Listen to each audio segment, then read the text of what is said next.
Hello everyone, welcome to my channel Sahu Academy. This is Anshu. So guys, आज हम आगे का टॉपिक स्टार्ट करेंगे अकाउंटिंग स्टैंडर्ड्स।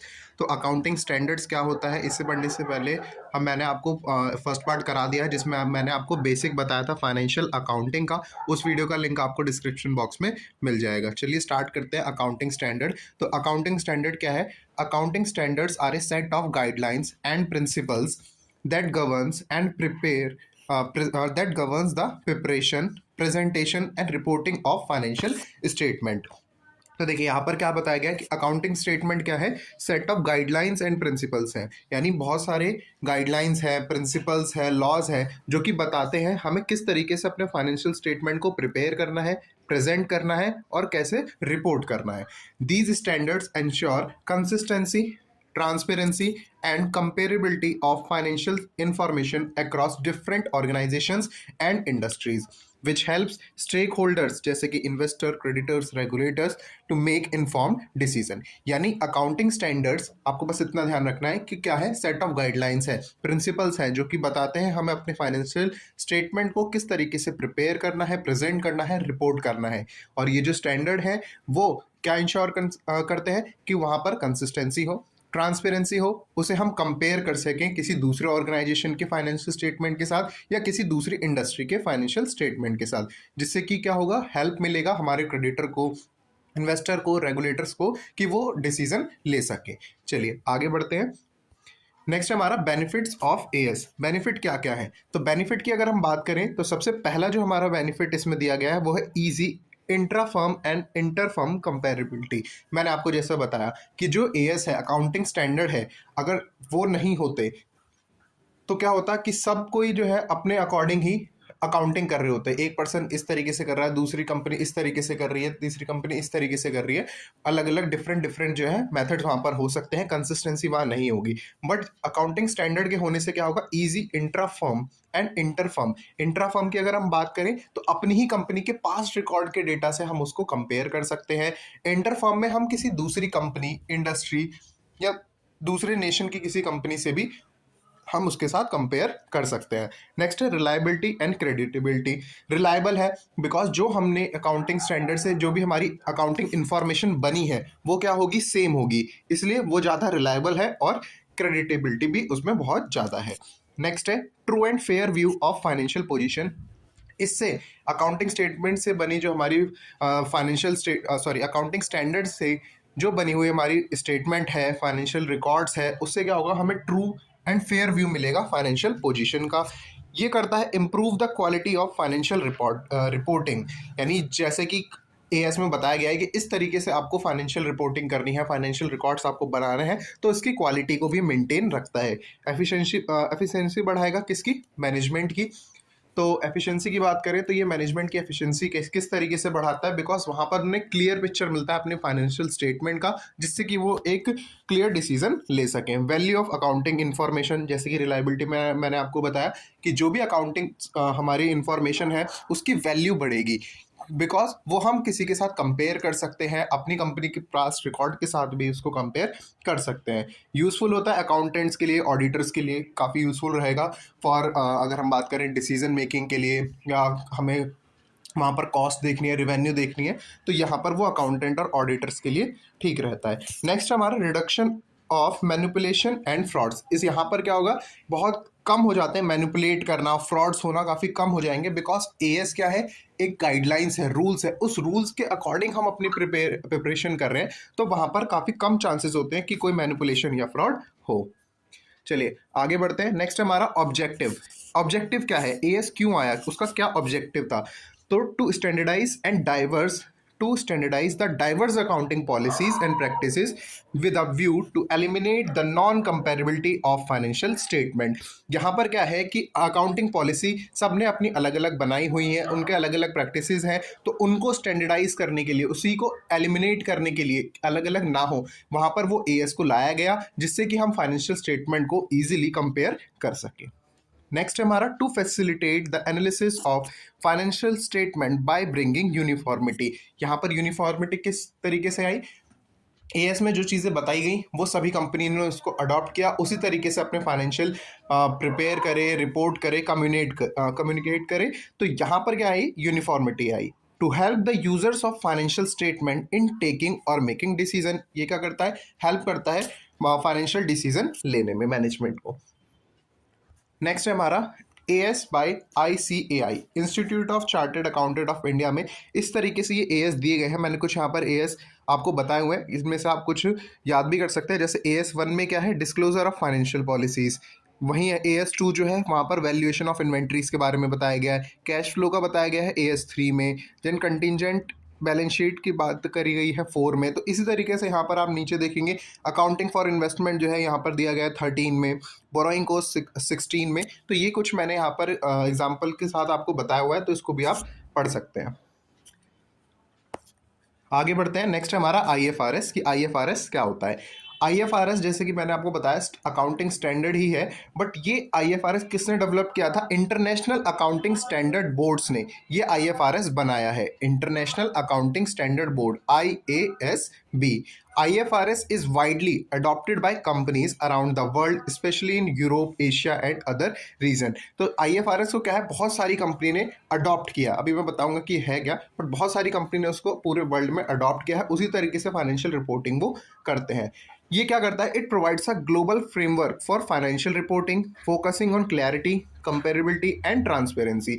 तो ये भी क्या है, हमारे सेट ऑफ प्रिंसिपल्स हैं। IFRS सेट ऑफ प्रिंसिपल्स हैं जो कि बताता है कि हमें किस तरीके से अपने फाइनेंशियल स्टेटमेंट को प्रिपेयर करना है, including specific guidelines on revenue recognition, lease, financial instrument and more, यानी इन सभी के बारे में उसमें बताया गया है। तो IFRS सेट ऑफ प्रिंसिपल्स हैं, गाइडलाइंस हैं जो कि बताई गई हैं कि किस तरीके से फाइनेंशियल स्टेटमेंट को हमें प्रिपेयर करना है, जिससे कि हमें एक ग्लोबल फ्रेमवर्क मिल सके फाइनेंशियल रिपोर्टिंग का। ठीक है गाइस, तो ये होता है हमारा IFRS। नेक्स्ट है नीड ऑफ IFRS, कि हमें IFRS की नीड क्यों है। जैसे कि मैंने आपको एएस में बताया, उसी तरीके से यहाँ पर आप देखेंगे तो IFRS क्या है, इंटरनेशनल। ये इंटरनेशनल लेवल पे जिसने भी इसको अडॉप्ट किया है, तो उसको क्या क्या नीड थी जब उसने उसको अडॉप्ट किया। अगर पहला है हमारा easy access to global capital market, तो इससे क्या होगा, इजी एक्सेस मिलेगा हमें ग्लोबल कैपिटल मार्केट में। किस तरीके से, देखिए जब भी हमें कैपिटल रेज करना है, कोई भी कैपिटल रेस करना है फॉर ग्रोथ या एक्सपेंशन, तो कंपनीज क्या करती है, अपनी जो होम कंट्री है उनकी बाउंड्रीज को भी बियॉन्ड आगे जाना चाहती है फॉर एक्सपेंशन या फिर ग्रोथ के लिए। तो वहाँ पर फॉरेन इन्वेस्टमेंट किस पे रिलाई करते हैं, IFRS पे, कि जो फॉरेन इन्वेस्टमेंट है वो IFRS पे रिलाई करेंगे। IFRS में ही उनकी फाइनेंशियल स्टेटमेंट को वो देखेंगे। तो यहाँ पर इजी एक्सेस मिलता है आपको ग्लोबल कैपिटल मार्केट का।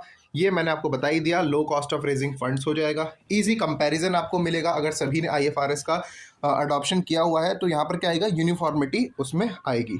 ट्रू एंड फेयर वैल्यूएशन होगा, better quality of financial reporting, एक बेटर क्वालिटी आपको मिलेगी उसमें।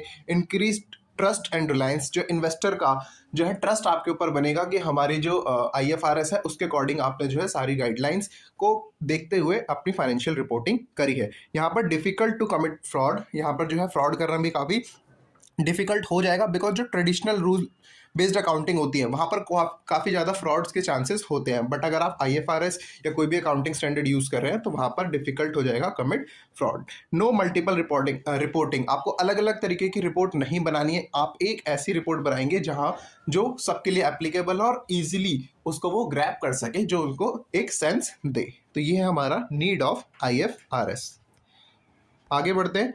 नेक्स्ट है कन्वर्जेंस टू IFRS। कन्वर्जेंस का मतलब क्या होता है, देखिए सबसे पहले हम कन्वर्जेंस का मतलब देखेंगे। तो convergence in accounting refers to the process of aligning and harmonising different accounting standard across various region of organisation to create a unified set of principal.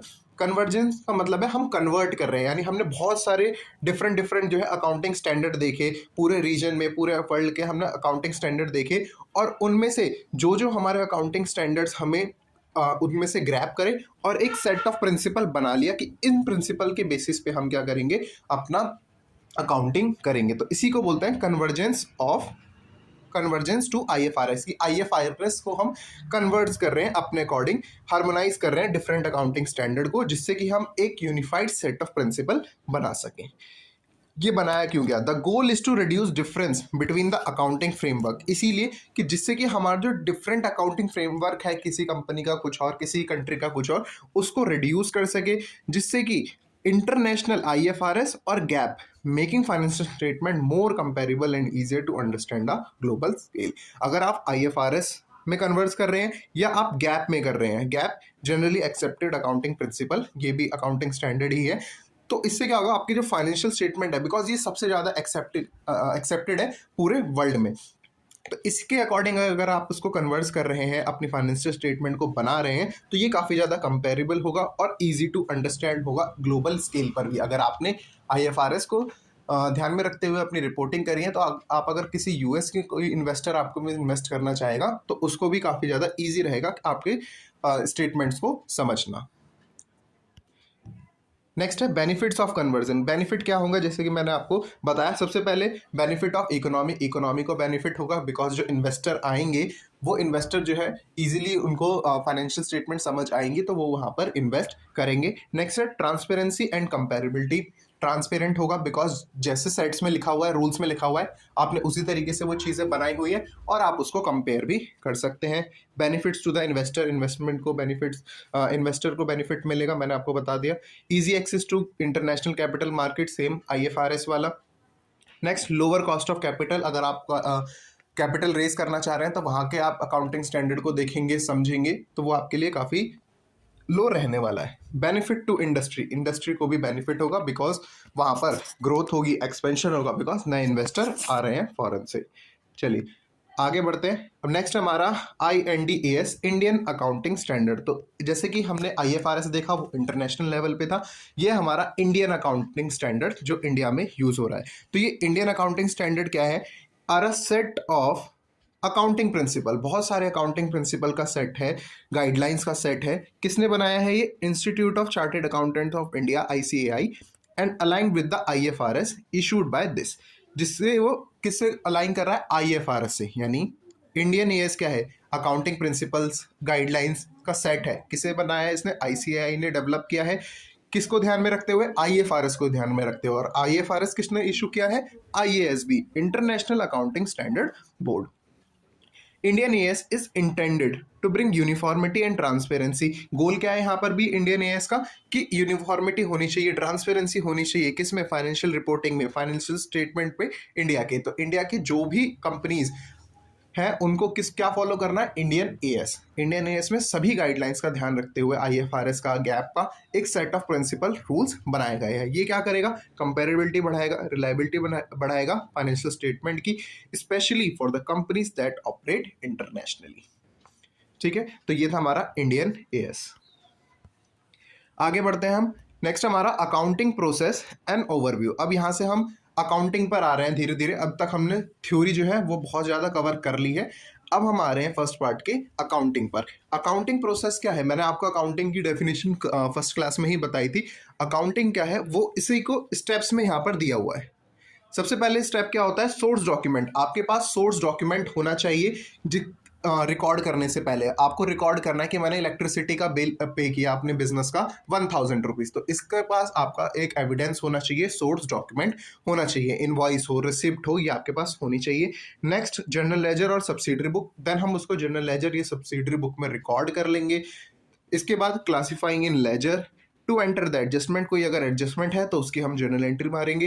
Then उसके बाद उसका ट्रायल बैलेंस बनाएंगे और लास्ट में फाइनल अकाउंट बनाएंगे, जिसमें कि profit and loss account, balance sheet, cash flow statement, ये सभी की सभी उसमें होंगी। तो ये पूरा अकाउंटिंग का प्रोसेस है, इसी तरीके से अकाउंटिंग चलती है। तो सबसे पहले हम स्टार्ट करेंगे जर्नल से। हमारे पास इनवॉइसेस आ गए, हमारे पास सभी रिसिप्ट्स हैं। अब उसको रिकॉर्ड करने के लिए सबसे पहले हम जर्नल बुक बनाते हैं।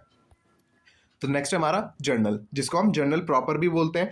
जर्नल प्रॉपर क्या होता है? It is a day book और a day record because it records transaction same day. यानी जिस दिन आपकी ट्रांजेक्शन हुई, हम ये करते हैं, एज्यूम ये करते हैं कि हमने उसी दिन उसको रिकॉर्ड कर लिया। आज अगर 5 डेट है, तो अगर आज मैंने कोई सामान खरीदा अपने सप्लायर से, तो वहां पर मैं 5 को ही उसको रिकॉर्ड करूंगा, सेल को। मैंने कुछ बेचा है तो मैं सेल को रिकॉर्ड करूंगा, कुछ खरीदा है तो मैं परचेज रिकॉर्ड करूंगा सेम डे पर ही। इसको डे बुक या फिर डे रिकॉर्ड भी बोला जाता है।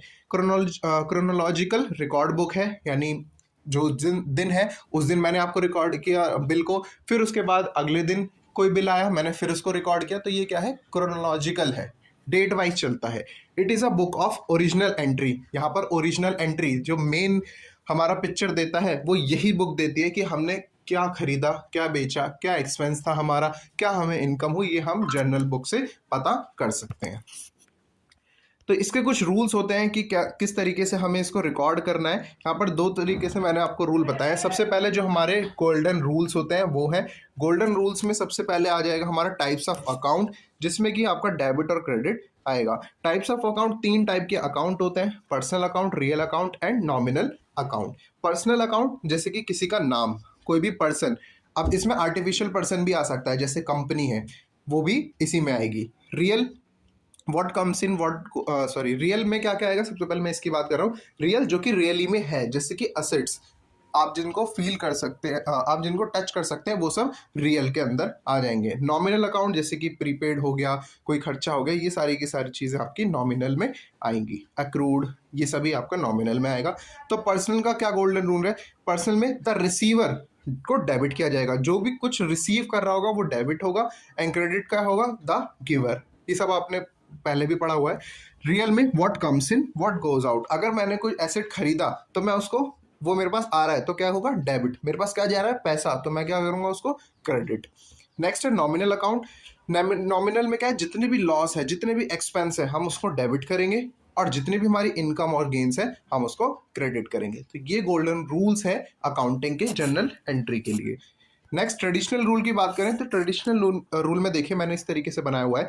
एक्सपेंस और एसेट को मैंने एक साथ लिया हुआ है, और इनकम और लाइबिलिटी को मैंने एक साथ लिया हुआ है। बिकॉज एक्सपेंस और एसेट, इन दोनों का नेचर क्या होता है, डेबिट। क्योंकि अगर मेरे पास एसेट आ रहा है तो मैं उसको डेबिट करता हूँ, मेरे पास कोई खर्चा हो रहा है तो मैं उसको भी डेबिट करता हूँ। तो ये इसी तरीके से ये मैंने 4 पॉइंट्स लिखे हैं। एक्सपेंस एंड एसेट, अगर वो इंक्रीज हो रहा है किसी भी वजह से, किसी भी ट्रांजेक्शन की वजह से अगर वो बढ़ रहा है तो मैं उसे डेबिट में लिखूंगा।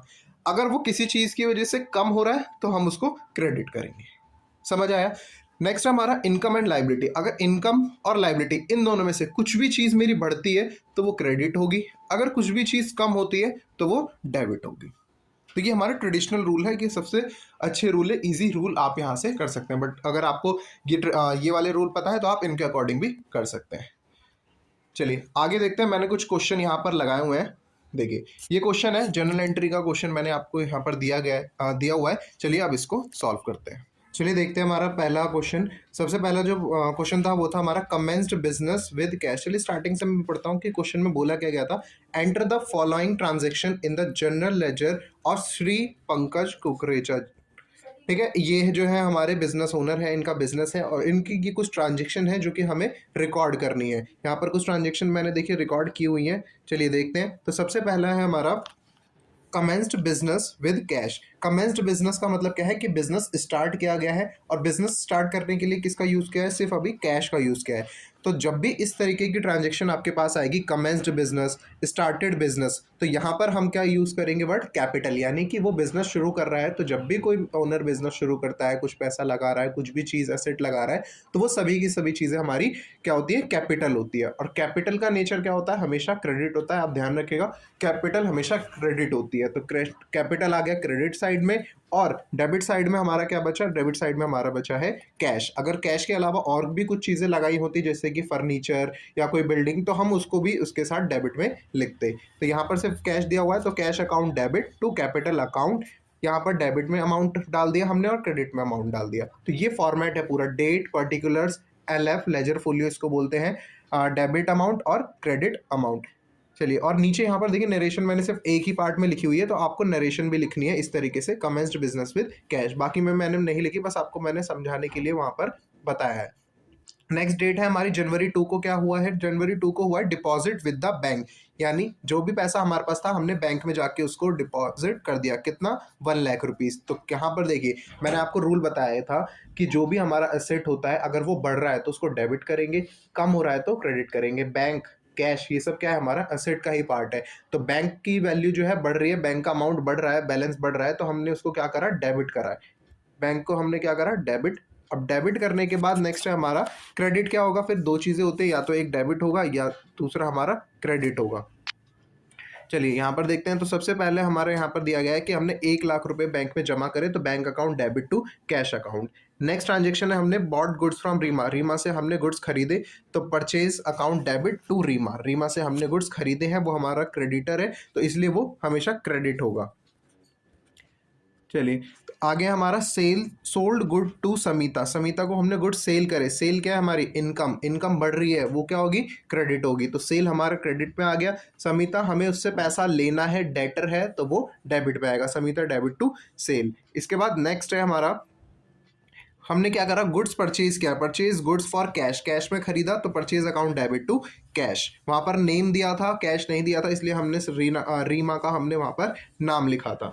चलिए आगे बढ़ते हैं हम। Received cash from Samita, Samita को जो हमने अभी 10,000 सॉरी कितने का खरीदा था? 50,000 रुपये का हमने उसे गुड्स बेचा था, जिसमें से हम उसको 5,000 रुपये जो है पे कर रहे हैं, जिसमें से उसे 4,900 रुपये हमने एक्चुअल पे किया और 100 का हमें डिस्काउंट मिला। तो इसको कैसे रिकॉर्ड करेंगे? डिस्काउंट हमने दिया, तो हमारा कैश जो है, कैश हमारे पास आया, हमने उसे बेचा था, तो cash account debit 4900, discount allowed debit 100 और क्रेडिट में 5,000 रुपये।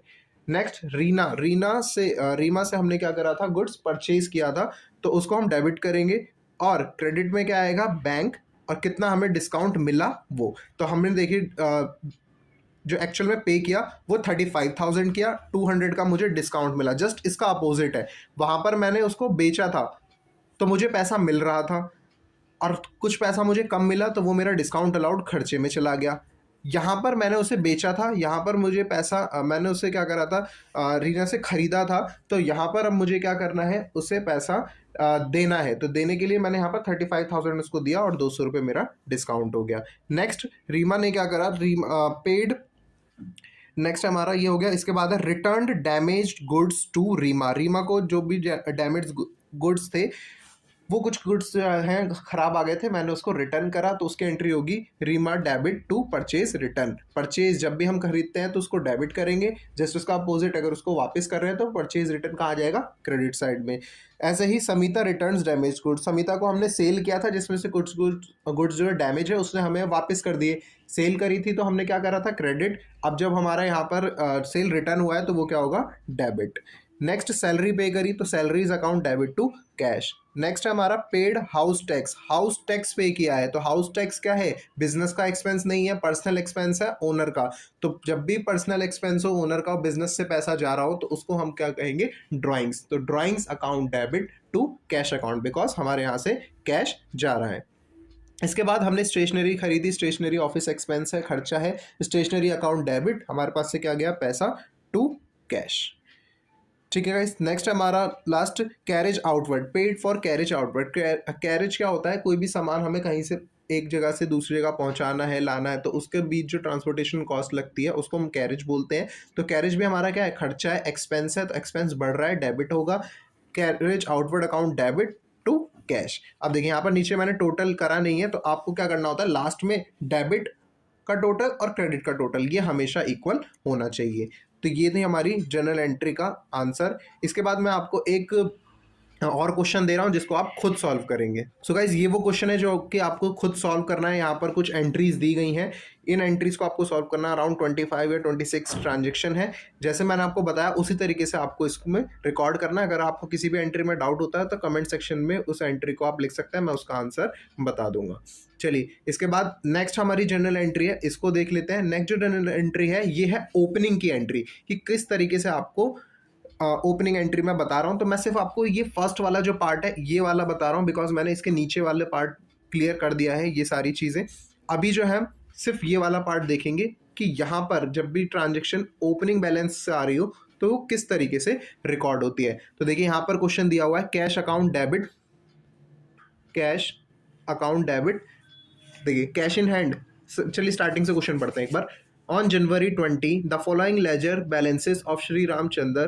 ठीक है, तो ये सारे के सारे इसके बैलेंसेस हैं। उसके पास कैश जो है पुराना 2,000 रुपये था, बैंक में 45,000 है, बिल्स पेबल उसके 6,000 है, जहीर डेबिट जिससे पैसा लेना है 5,000 है, स्टॉक 25,000 है, गौतम 14,000, नारायण 10,000, रमनीत क्रेडिट 5600। चलिए मैं इसको बताता हूँ, इसको आपको रिकॉर्ड कैसे करना है। देखिए ये सारी तो रिकॉर्ड होंगे ही होंगे जो नीचे दिए गए हैं, बट इसमें हमें और भी कुछ चीज़ें हैं जो कि रिकॉर्ड करनी है। वो ऊपर जो बैलेंस हमें दिया गया है इसको हम बोलते हैं ओपनिंग एंट्री या ओपनिंग जर्नल बोलते हैं। तो ओपनिंग जर्नल किस तरीके से होगा, देखिए क्वेश्चन में क्या दिया है, सबसे पहले कैश इन हैंड। कैश जो है एसेट का पार्ट है, तो कैश क्या होगा, डेबिट होगा। तो यहाँ पर हम कैश को डेबिट में ले लेंगे, कैश अकाउंट डेबिट, कैश हमारा आ गया डेबिट साइड में, कितना 2000 रुपये। इसके बाद नेक्स्ट है हमारा कैश एट बैंक, यानी बैंक में पैसा है तो बैंक का पैसा भी क्या होता है, डेबिट होता है। बैंक में हमारे पैसा कितना दिया हुआ है 45,000 हमारे बैंक में हो गया। इसके बाद नेक्स्ट हमारा बिल्स पेबल। बिल्स पेबल जो है हमारी वो लाइबिलिटी होती है, तो इसको हम लाइबिलिटी साइड रिकॉर्ड करेंगे। सबसे पहले हम एसेट साइड देख लेते हैं, डेबिट साइड। इसके बाद देखिए जहीर डेबिट। डेबिट का मतलब यहाँ पर वो डेटर है, हमें उससे पैसा लेना है तो वो भी डेबिट में आएगा। तो जहीर डेबिट कितना हो गया 5000 रुपीज़। देन उसके बाद है स्टॉक। स्टॉक भी डेबिट ही होता है। स्टॉक कितना है हमारे पास, स्टॉक है हमारे पास 25,000 रुपये का, 25K का। नेक्स्ट है गौतम। गौतम क्रेडिट है, उसे हमें पैसा देना है, वो क्रेडिट साइड में लिखेंगे। नेक्स्ट है नारायण, 10,000 रुपये, इससे पैसा लेना है तो यहाँ पर मैंने लिखा नारायण, और मुझे इससे कितना पैसा लेना है 10,000 रुपये, तो यहाँ पर हमने लिखा 10K। अब आते हैं क्रेडिट वाली पे। क्रेडिट के लिए हमारे पास क्या क्या था, सबसे पहला था बिल्स पेबल, अभी मैं BP लिख रहा हूँ। ये हमारे पास कितना है, बिल्स पेबल है हमारे पास 6,000 रुपीज़ का। इसके बाद नेक्स्ट हमारा जो क्रेडिट आइटम है वो है गौतम। गौतम को हमें कितना पैसा देना है, वो हमें देना है 14,000 रुपीज़। इसके बाद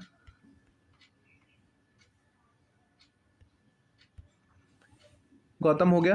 देन गौतम के बाद हमारा नेक्स्ट जो है वो है रमनीत। यहाँ पर मैं लिख दे रहा हूँ रमनीत, इससे हमें कितना पैसा लेना है 5600।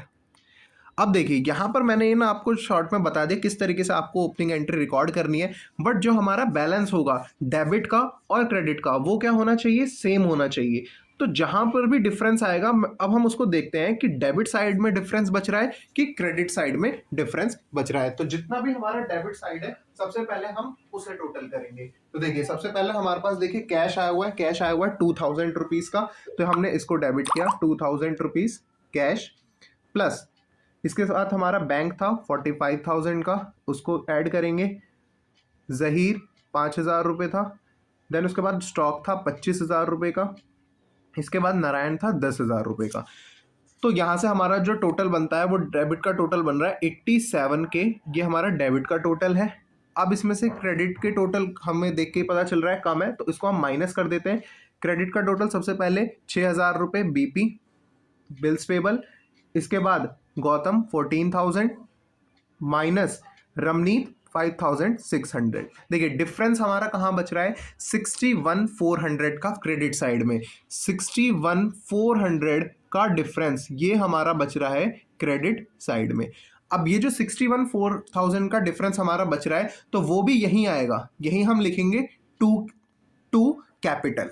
ठीक है गाइस, तो इस तरीके से जो है इसकी जर्नल एंट्री बनेगी। सबसे पहला आपका आएगा cash, cash account debit, bank account debit, Zaheer account debit, stock account debit, Narayan account debit, इनके अमाउंट।